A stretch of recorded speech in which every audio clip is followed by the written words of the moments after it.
So you've got a few methods there for framing conversations and delivering those difficult conversations in a way that's respectful and doesn't blame. But all of that is pointless if you're not listening.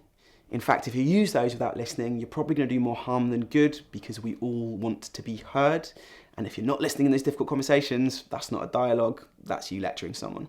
So we're going to look at that in more detail next. Ultimately, in any feedback you give, any challenge you make, you want to learn. Because if you're not seeking to understand and to listen to someone else's perspective, you're avoiding their reality and you're not going to come up with a useful solution.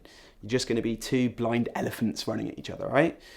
If you're on the receiving end of someone who is criticizing you without seeking to understand you, you know how infuriating that is. It becomes this really exclusive space where your experience doesn't matter.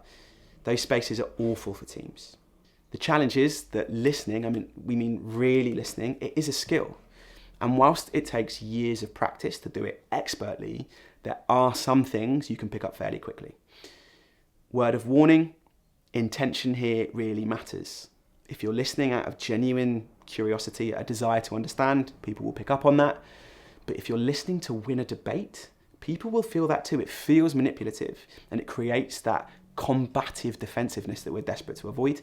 So really try and engage with this honestly. You have to want to understand.